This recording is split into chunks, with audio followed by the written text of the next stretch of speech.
Cantique numéro 187. 3, 4. Merci Seigneur, car tu m'as cherché.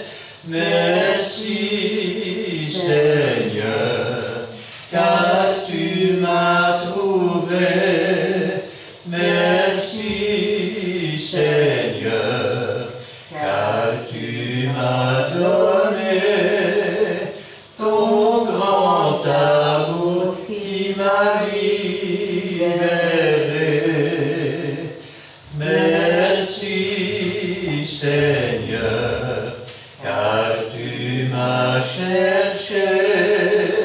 Merci Seigneur, car tu m'as trouvé. Merci Seigneur, car tu m'as donné ton grand amour qui m'a libéré. Amen. Amen. On va continuer avec le 186. 3, 4.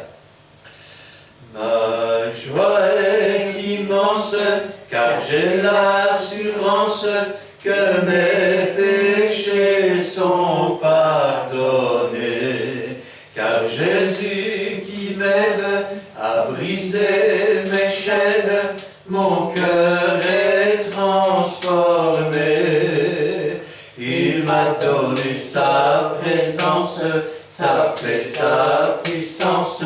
N'est-il pas merveilleux? Ma joie est immense, tous les jours je chante, Jésus me rend heureux.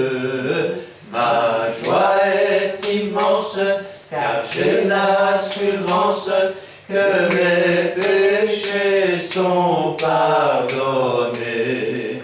Car Jésus qui m'aime a brisé mes chaînes, mon cœur est transformé. Il m'a donné sa présence, sa paix, sa puissance. N'est-il pas merveilleux? Ma joie est immense, tous les jours je chante, Jésus me rend heureux. Amen. Amen. Et le 171.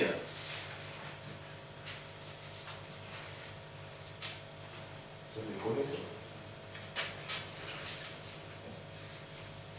3, 4.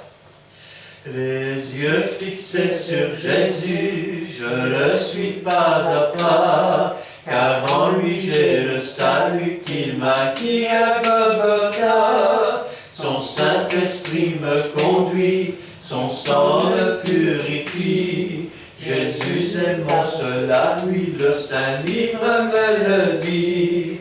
Avec Jésus pour ami, quel que soit le chemin, je sais ma vie sauvée par lui, et la mort n'est un gain. Les yeux fixés sur Jésus, je ne suis pas à part, car en lui j'ai le salut, et bientôt il reviendra. Les yeux fixés sur Jésus, je ne suis pas à part, car en lui j'ai le salut qu'il m'a acquis à Golgotha. Son Saint-Esprit me conduit, son sang me purifie. Jésus est mon seul appui, le Saint-Livre me le dit. Avec Jésus pour ami, quel que soit le chemin, je sais ma vie sauvée par lui, et la mort n'est un gain. Les yeux fixés sur Jésus, je ne suis pas à part, car en lui j'ai le salut, et bientôt il reviendra. Amen. Amen. Ce soir, j'aimerais bien se prendre la parole de Dieu avec vous. voudrais la prendre dans l'évangile de Matthieu, chapitre 27, et nous lirons là à partir du verset 45. Et je vais demander à Gina de remettre la parole du Seigneur entre ses mains. Oui, Seigneur, merci pour ta parole que tu as préparée aujourd'hui pour ton peuple. Viens à bénir. Bénis aussi ton serviteur que tu t'es choisi. Efface-le, Seigneur, pour que ce soit toi qui parles à travers lui. Et oins-le, Seigneur, de ton Saint-Esprit. Remplis-le de ta sagesse, de ton amour et de ton intelligence. Et prépare nos cœurs, Seigneur, à recevoir cette parole. Donne-nous, Seigneur, de l'entendre, Seigneur, de l'accepter, de la méditer, mais surtout de la mettre en pratique. Non pas comme nous le voulons, mais comme toi tu le désires, mon Dieu. Gloire te soit rendue dans le beau nom de Jésus-Christ. Amen. Amen. Amen. Depuis la 6e heure jusqu'à la 9e heure, il y eut des ténèbres sur toute la terre. Et vers la 9e heure, Jésus s'écria d'une voix forte, Eli, Eli, lama sabachthani. C'est-à-dire, mon Dieu, pourquoi m'as-tu abandonné? Quelques-uns de ceux qui étaient là l'ayant entendu dire, il appelle Élie. Et aussitôt l'un d'eux courut prendre une éponge qu'il remplit de vinaigre, et l'ayant fixée à un roseau, il lui donna à boire. Mais les autres disaient, laisse, voyons si Élie viendra le sauver. Jésus poussa de nouveau un grand cri et rendit l'esprit. Et voici le voile du temple se déchira en deux depuis le haut jusqu'en bas. La terre trembla, les rochers se fendirent, les sépulcres s'ouvrirent et plusieurs corps des saints qui étaient morts ressuscitèrent. Étant sortis des sépulcres après la résurrection de Jésus, ils entrèrent dans la ville sainte et apparurent un grand nombre de personnes. Le centenier et ceux qui étaient avec lui pour garder Jésus, ayant vu le tremblement de terre et ce qui venait d'arriver, furent saisis d'une grande frayeur et dirent assurément cet homme était fils de Dieu. Il y avait là plusieurs femmes qui regardaient de loin et qui avaient accompagné Jésus depuis la Galilée pour le servir. Parmi elles étaient Marie de Magdala, Marie mère de Jacques et Joseph, et la mère des fils de Zébédée. Le soir étant venu, arriva un homme riche d'Arimathée, nommé Joseph, lequel était aussi disciple de Jésus. Il se rendit vers Pilate et demanda le corps de Jésus, et Pilate ordonna de le remettre. Joseph prit le corps, l'enveloppa d'un linceul et le déposa dans un sépulcre neuf qu'il s'était fait tailler dans le roc. Puis il roula une grande pierre à l'entrée du sépulcre et il s'en alla. Marie de Magdala et d'autres Marie étaient là assises vis-à-vis du sépulcre. Amen. Amen. Rappelez-vous dans la vidéo précédente, Jésus est livré pour être crucifié. Quand ils vont sortir du prétoire, ils vont trouver un homme, Joseph d'Arimathée, qui revient des champs, et ils vont le forcer à porter sa croix. Jésus étant dans un tel état qu'il n'en est plus capable. C'est là, le long de la Via Dolorosa, qu'il va rencontrer ces femmes et qu'il va leur dire ne pleurez pas sur moi, pleurez plutôt sur vous et sur vos enfants. Quand il va arriver au mont du crâne, il va reprendre sa croix. Et là, ils vont l'étendre sur cette croix. Ils vont clouer ses mains, clouer ses pieds. Ils vont redresser la croix et la faire tomber dans le trou, le déchirant un peu plus. Avec lui, il y a deux brigands, l'un à sa gauche et l'autre à sa droite. Au-dessus de sa tête, un écriteau. Jésus de Nazareth, roi des Juifs. En latin, en hébreu, en araméen. Et les gens qui sont dans le fond se moquent de lui. Les brigands aussi se moquent de Jésus. les prêtres disent, lui qui a sauvé les autres, ne peut-il pas se sauver lui-même? Tu as dit que tu détruirais le temple en 3 jours et que tu le reconstruirais.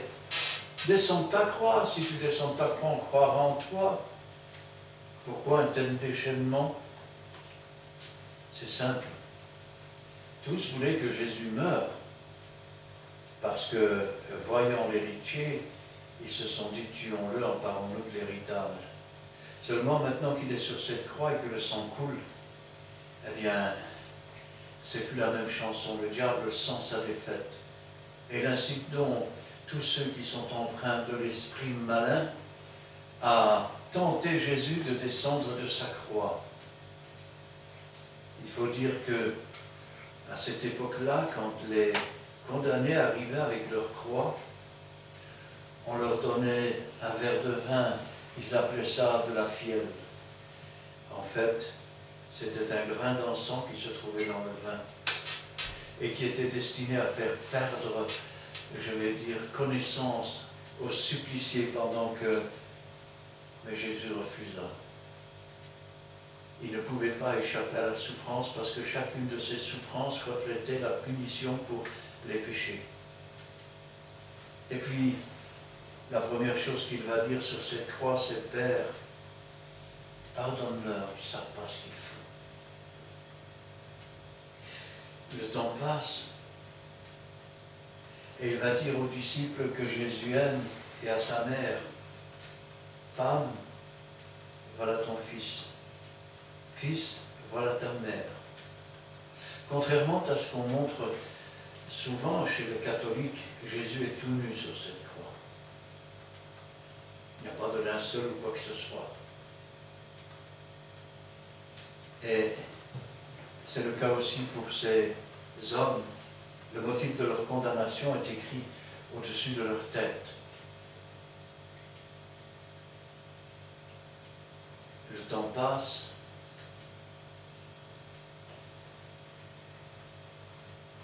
Les gens regardent, les gens se moquent.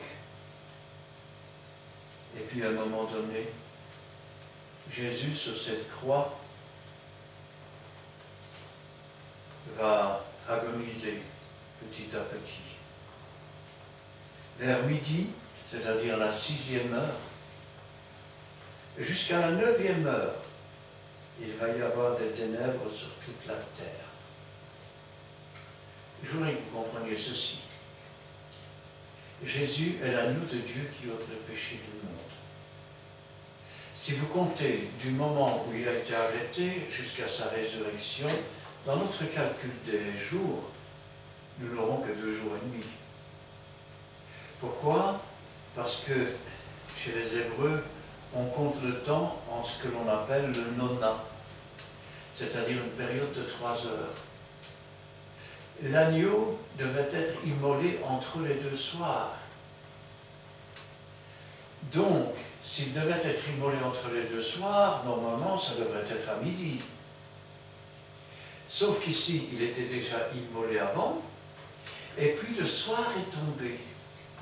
Et le soir est tombé pendant 3 heures, un nona. Chez les Juifs, quand on va 3 heures chez quelqu'un, on dit « j'ai passé la journée chez lui, un jour ». C'est ainsi qu'on retrouve les 3 jours et 3 nuits. Et puis, vers la 9e heure, c'est-à-dire vers midi, il y eut des ténèbres sur toute la surface de la terre. Et cela a duré jusque 3 heures de l'après-midi. Pendant ce temps, les gens ont commencé, vous savez, quand on n'appartient pas à Dieu, il y a de la superstition. Et le moindre événement qui est inhabituel peut, je vais dire, engendrer la peur. Tenez, on en parlait justement avec Edo, je pense que c'est mercredi, que même s'il y avait un mort, qu'un pasteur rentre et qui dit au nom de Jésus, lève-toi, au moment où le mort va se lever, des gens vont hurler, vont se sauver en courant. Pourquoi? Parce que c'est inhabituel. Et je pense qu'à partir du moment où les ténèbres sont tombées, la panique a commencé à s'installer. Eh oui. La panique chez ceux qui le crucifient, la panique aussi chez ceux qui se moquaient 2 minutes avant. Vers la 9e heure, c'est-à-dire vers 3 heures de l'après-midi, Jésus s'écria d'une voix forte, « Eli, Eli, lama sabachthani », c'est-à-dire, « Mon Dieu, pourquoi m'as-tu abandonné ?» Même sur cette croix, il réalise les prophéties. Car si vous prenez le psaume 22, les premiers versets, c'est « Mon Dieu, pourquoi m'as-tu abandonné ?» Traduisez « Eli, Eli, lama sabachthani ». Et si vous lisez la suite du chapitre 22 des psaumes, vous verrez alors que la crucifixion de Jésus y est décrite avec une telle précision que bien des gens ont voulu détruire ce psaume, et quand ils pensaient le détruire, c'est alors qu'ils ont retrouvé le psaume 22, texte original, avec les mêmes mots, les mêmes textes, parce qu'ils pensaient qu'il y avait trop de détails qui racontaient comment Jésus devait être crucifié. Que c'était des détails qui avaient probablement été ajoutés pour donner foi à la crucifixion de Jésus. Seulement tous les détails sont là. Ils se sont partagés mes vêtements, ils ont tiré ma tunique au sort, ils ont percé mes mains, ils ont percé mes pieds. Des véritables taureaux de Bazan, c'est-à-dire des gens que l'on ne peut pas ni instruire ni changer. Les taureaux de Bazan, on ne savait pas les domestiquer. Vers la 9e heure, Jésus s'écria d'une voix forte, « Eli, Eli, lama sabachthani », c'est-à-dire « Mon Dieu, pourquoi m'as-tu abandonné ?» Quelques-uns de ceux qui étaient là, ayant entendu dire « Il appelle Élie », rappelons-nous que c'est les soldats romains qui sont au pied. Et quand Jésus dit « Eli, Eli, lama sabachthani », eux qui ne comprennent pas tellement bien l'hébreu, ben il est en train d'appeler Élie. Alors, ils vont prendre une éponge avec du vinaigre et ils vont la fixer sur un roseau et ils vont lui donner à boire. Quand je pense à ça, je me dis, Seigneur, rien ne lui a été prouvé. Je vous l'ai dit, ces 2 brigands se moquaient de lui. Est-ce lorsqu'il a vu qu'il tirait ses vêtements au sort, qu'il se partageait sa tunique, qu'il s'est souvenu d'une chose qu'il avait entendue? Mais ce brigand, à un moment donné, va reprendre l'autre et il va lui dire, pour nous, ce n'est que justice, nous méritons ce que, par rapport à nos fautes. Mais lui, il n'a rien fait. Il dit, Jésus n'est coupable de rien. Ensuite, il va regarder Jésus et il va lui dire, souviens-toi de moi quand tu reviendras dans ton règne. Il sait que Jésus va mourir, car tous ceux qui étaient crucifiés mouraient. Mais il sait que Jésus va ressusciter, qu'il va revenir pour régner. Et Jésus va lui dire, aujourd'hui même, tu seras avec moi dans le paradis. Ainsi, Jésus a réglé les dernières choses sur cette croix du calvaire. Il a trouvé un fils pour s'occuper de sa mère quand il ne serait plus là.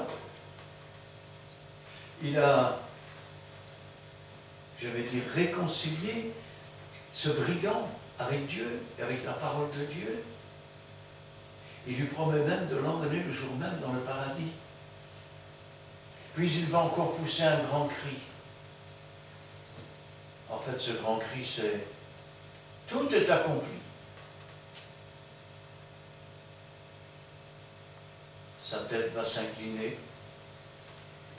et il va dire « Père, je remets mon esprit entre tes mains ». Et il meurt sur cette croix. Au moment où il est mort,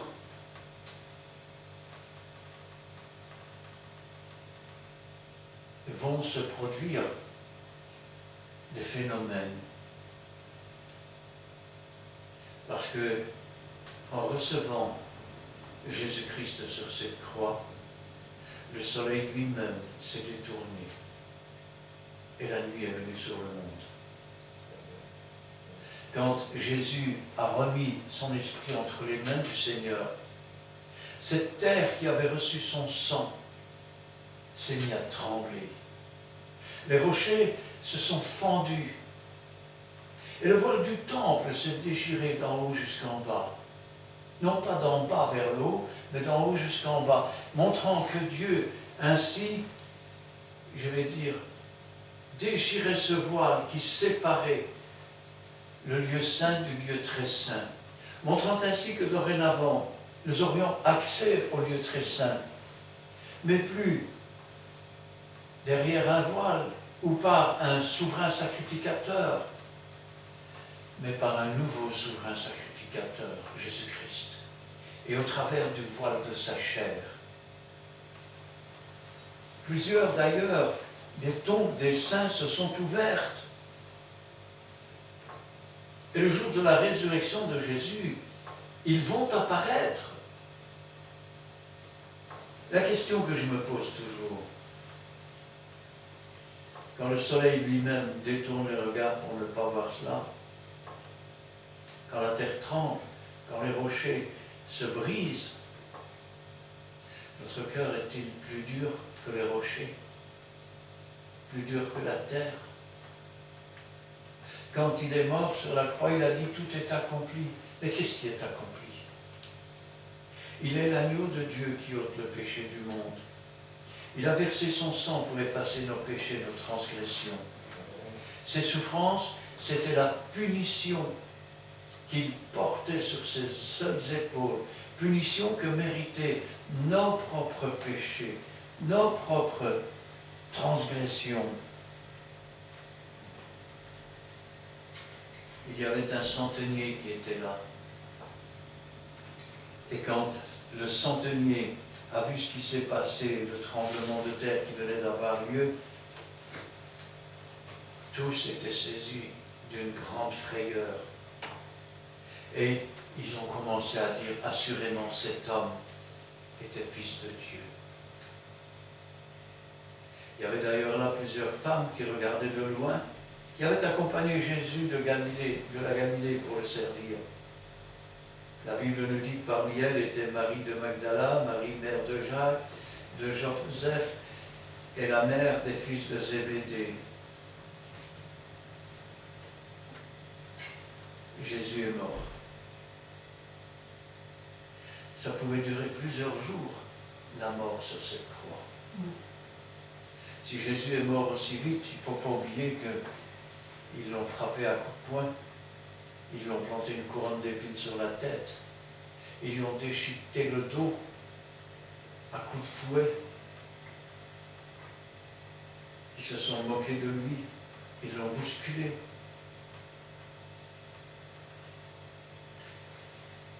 C'était le jour de la Pâque. En tout cas, la Pâque avait commencé. Et voilà que on ne pouvait pas laisser les prisonniers attachés sur leur croix. C'était interdit. Alors, qu'est-ce qu'on va faire de ces prisonniers? Eh bien, le soldat va arriver près du premier, il est toujours vivant. Ce brigand est toujours vivant. Alors il va prendre une masse et il va lui briser les jambes. Comme ça, même une fois dépendu de la croix, avec ses fractures ouvertes, il ne peut que mourir. Il n'y avait pas d'hôpitaux comme aujourd'hui. Il va arriver devant Jésus. Jésus est déjà mort. Alors il va prendre sa lance et la planter dans le côté de Jésus. Il va en sortir du sang et de l'eau. Ainsi s'accomplit la parole de Dieu. Pas un de ses os ne sera brisé. Il arrive enfin près du brigand suivant, qui est toujours vivant, avec la même masse, il va lui briser les jambes.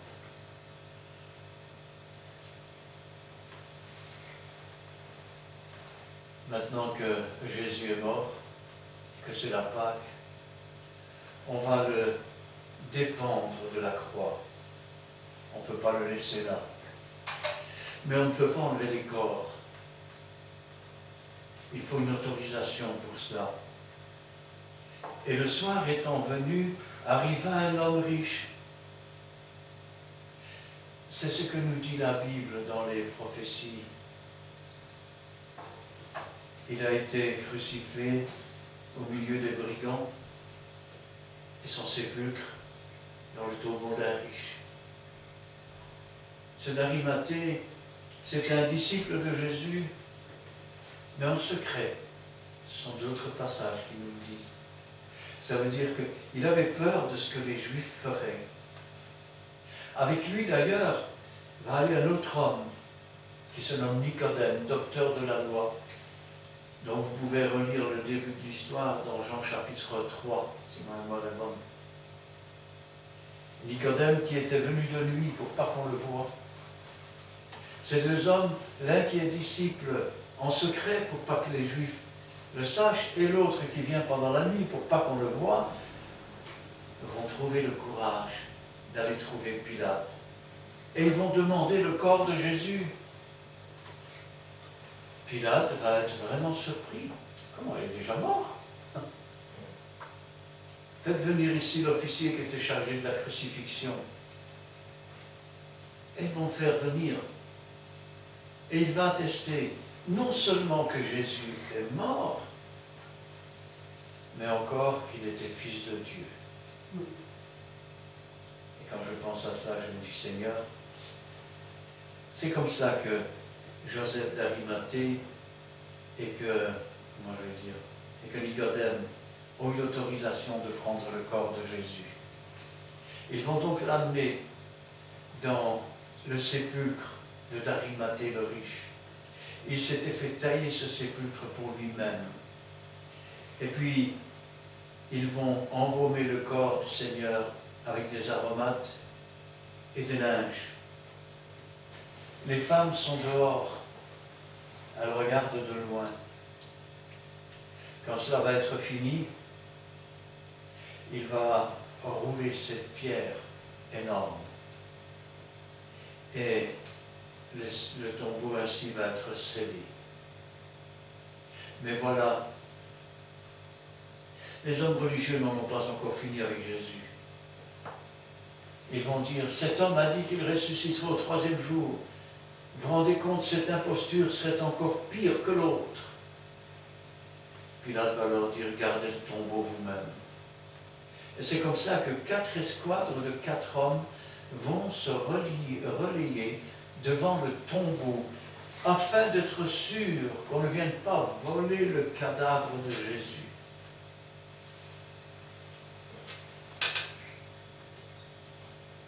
Pendant ce temps, que se passe-t-il? Si nous lisons le livre d'Hébreux, nous voyons que Jésus est rendu mort quant à la chair. Mais il est vivant quant à l'esprit. Il va aller dans le séjour des morts et emmener les captifs, tous ceux qui autrefois avaient les péchés couverts par le sang des animaux et pas effacés. Il va leur prêcher l'évangile. Et la Bible nous dit, il a emmené les captifs. Comme il a emmené ce brigand, il va emmener tous les anciens dans le jardin de Dieu, dans le paradis. Quand je pense à ça, je me dis, Seigneur,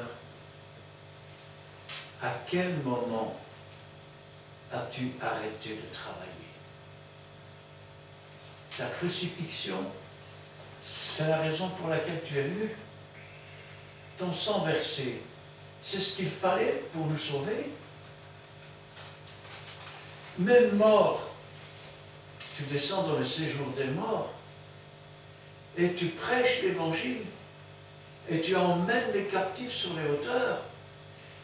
Et même mieux que cela, tu prends la clé du séjour des morts. La mort de Jésus est une victoire. si cette mort n'avait pas été correcte, si sa vie n'avait pas été correcte, plusieurs des tombeaux des anciens patriarches, des anciens prophètes, ne se seraient pas ouverts et ils ne seraient pas apparus dans la ville le jour de la résurrection de Jésus. Et il y a plusieurs. Quand je pense toujours à cela, je me dis, Seigneur, tu les as emmenés sur le paradis. Et puis là, tu as encore pris soin d'eux. Il aurait pu entrer dans la maison de son Père, présenter son sacrifice devant Dieu, mais il ne le fera pas. Il n'en a pas le temps. Il est toujours à la tâche. Toujours à la tâche. Et on le verra à la résurrection, que Jésus n'a même pas pu, pendant ce temps, jusqu'au premier jour de la semaine, le dimanche matin, il n'a pas pu présenter son corps et dire, voilà Père, j'ai tout accompli, voilà, je suis l'agneau qui a été immolé pour les péchés du monde. Il devra encore attendre. Dans la logique des choses, si on suit le cours de la Bible, réfléchissons un tout petit peu. Moïse est monté chercher les lois pendant 40 jours. Et quand il est descendu, le peuple s'était détourné.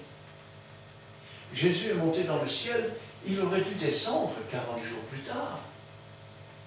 Mais il savait que le peuple allait se détourner. Aussi le dimanche matin, il est sorti du tombeau, il est apparu, parce qu'il est vivant. Amen. Amen. La suite, pour dimanche. Nous allons prier. Éternel, notre Dieu, notre Père, nous te louons, nous te rendons grâce. Béni sois-tu et gloire à toi.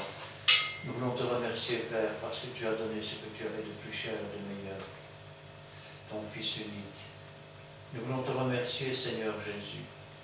Qui donc aurait pu quitter ce ciel de gloire où tout est beau, tout est parfait, où il n'y a aucune souffrance, aucune douleur, où ce n'est que gloire, louange, bénédiction, pour venir habiter dans un monde où les cris et les plaintes sont à chaque coin de rue, où la souffrance guette, où les hommes vieillissent et meurent à cause du péché. Mais toi, Seigneur, tu as quitté ton ciel de gloire. Tu es venu sur cette terre corrompue. Tu as vécu au milieu des gens de mauvaise vie parce que tu étais venu chercher ce qui était perdu. Tu es venu, Seigneur, parmi les prostituées parce que tu voulais les arracher au joug de l'esclavage. Tu es venu, Seigneur, parmi les gens de mauvaise vie parce que tu voulais leur donner une vie éternelle et tu voulais les arracher à la servitude de Satan, comme tu l'as fait pour nous, Seigneur, et comme tu le fais encore aujourd'hui dans le monde. Béni sois-tu et gloire à toi, parce que dans toutes ces choses, nous n'avons rien mérité. Nous étions morts par nos offenses, nous étions perdus, nous vivions sans Dieu. Ce n'est pas nous qui t'avons trouvé, Seigneur, c'est toi qui t'es fait connaître. Et nous n'avons eu qu'à accepter le sacrifice que tu as fait pour nous. Nous t'avons donné notre cœur et nous t'avons dit, prends-le, Seigneur. Et depuis, Seigneur, nous sommes les hommes, les femmes les plus riches du monde. Parce que nous savons que si nos voix entendent parler de toi, nos yeux te verront. Nous savons, Seigneur, que tu nous prépares une place. Nous savons que tu viens nous chercher. Nous savons que sur la croix du Calvaire, tu as écrasé la tête du serpent. Ce n'était pas une défaite, c'était une victoire. Et nous savons que cette victoire, tu la partages avec nous, afin que nous aussi nous soyons victorieux, afin que nous aussi nous marchions sur les serpents et sur les scorpions, afin que nos fers et nos chaînes soient brisés, afin que nous qui étions opprimés, nous soyons renvoyés libres. Et tout cela, Seigneur, en vertu de la grâce que tu nous as fait, en accomplissant tout sur la croix du Calvaire. Merci, Seigneur, pour toutes choses. Gloire au Père, Gloire au Fils et gloire au Saint-Esprit. Amen. Amen. Merci Dieu Tout-Puissant pour ce beau message Père Saint que tu as mis à travers ton serviteur. Nous sommes très reconnaissants, Papa. Ce que tu nous as parlé encore aujourd'hui. C'est pour cela, Père Saint. Nous te remercions, Père Saint, de toutes les infos. Si nous avons pris ton accompli, sur la croix, tu as poussé ce accompli, tout est accompli. Pour ça, Père Saint, nous comptons sur toi. Et tu vas confirmer, Père Saint, que sans toi nous pouvons. Merci, Dieu, tout ce que Seigneur, parce que tu prends soin de moi, et de mon Père Seigneur. Et nous pouvons faire des doigts un Dieu vivant, parce que Dieu est vivant à nous. Christ a nous l'espérance de la gloire. Nous voulons lever la tête et marcher de gloire en gloire. Merci, Seigneur. Et on va aussi occuper de nos familles. Les pauvres de l'autre amène les parcours, Père Saint, pour sauver. C'est pour cela, Père Saint, nous sommes très reconnaissants parce que c'est toi qui nous gardes dans le creux de ta main. Bénis aussi notre chemin de retour. Bénis aussi, Père Saint, ceux qui vont rester parce qu'il a nous de confier pour les anges de l'éternel camp pour tous ceux qui craignent Dieu. Que tes anges puissent nous porter. Jour, mon Père Saint. Gloire au Père, gloire au Fils, gloire au Saint-Esprit. Amen. Amen. Merci pour cet instant béni par ta présence, mon Dieu. Merci pour ce récit biblique que tu as donné par la bouche de ton serviteur, qui nous relate la mort de Jésus-Christ, ton Fils bien-aimé. C'est vrai que nous devons ne pas oublier cet instant mémorable où sur la croix du Calvaire, tu as tout accompli pour chacun de nous. C'est vrai que tu es Jésus-Christ, tu es le Fils de Dieu. Tu t'es sacrifié pour nous, nous qui étions rien, nous qui étions perdus dans l'esclavage, perdus dans les péchés. Mais toi, Fils de Dieu, tu as accompli la volonté de ton Père qui est dans les cieux. Toi, le véritable, toi, l'admirable, tu t'es sacrifié pour nous, car tu voulais que nous aussi nous fassions partie de ta famille. Et tu nous as tendu nos mains secourables, tu nous as lavé sauvés dans le sang de l'agneau. Merci de nous avoir sauvés. Merci d'avoir fait de nous des enfants de Dieu. Merci de faire partie de ta famille, de nous y participer avec zèle et amour, en faisant ta volonté, en appliquant tes préceptes, tes commandements et tes ordonnances, car nous voulons aussi un jour être dans ton ciel de gloire et te voir face à face.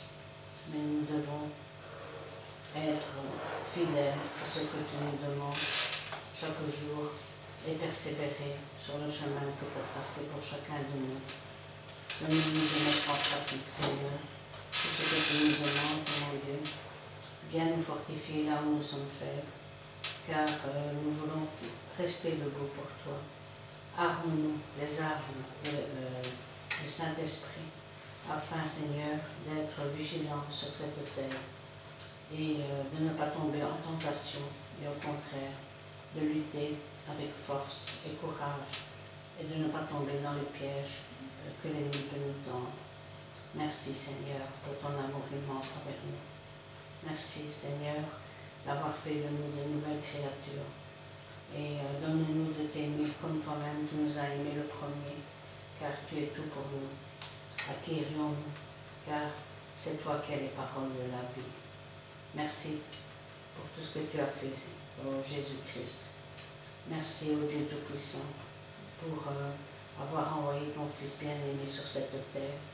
Et merci, Saint-Esprit, car c'est toi qui nous conduis dans toute la vérité. Merci pour cette révélation de ce soir. Et interviens favorablement pour tes serviteurs ici présents, pour ton peuple, pour tous ceux, Seigneur, qui t'appartiennent, qui te suivent fidèlement et qui mettent en pratique sa parole sans rien ajouter, sans rien retrancher. Agis, Seigneur, dans ce monde, Seigneur, Que ta lumière resplendisse dans tous les coins sombres, car combien sont encore rebelles à ta parole, mon Dieu. Merci Seigneur, viens nous fortifier dans nos hommes faibles, et que toute la gloire t'en revienne. Gloire au Père, au Fils et au Saint-Esprit. Amen. Amen. Amen. Amen. 172. C'est celui-là que j'allais prendre. Oh. Cantique numéro 172.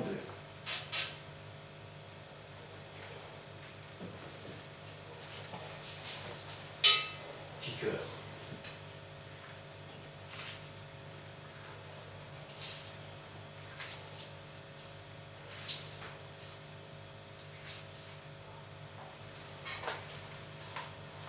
Trois.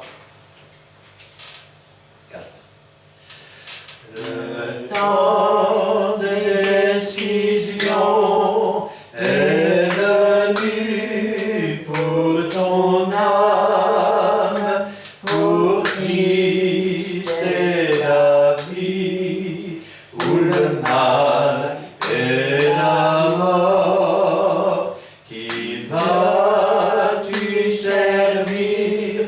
Le monde doux, le Dieu fort, le temps des décisions est aujourd'hui. Pour ton âme, choisis la vie et non la mort. Choisis la vie et non la mort. Choisis la vie. Dieu t'y convie, choisis la vie et non la mort. Le temps des décisions est venu pour ton âme, pour Christ et la vie, où le mal et la mort. Qui vas-tu servir? Le monde doux, le Dieu fort. Le temps des décisions est aujourd'hui. Pour ton âme, choisis la vie et non la mort. Choisis la vie et non la mort. Choisis la vie, Dieu t'y convie. Choisis la vie et non la mort. Amen. Amen. Que l'Éternel te bénisse et qu'il te garde. Que l'Éternel fasse luire sa face sur toi et qu'il t'accorde sa grâce. Que l'Éternel tourne sa face vers toi et qu'il te donne la paix. Amen Amen. et Amen.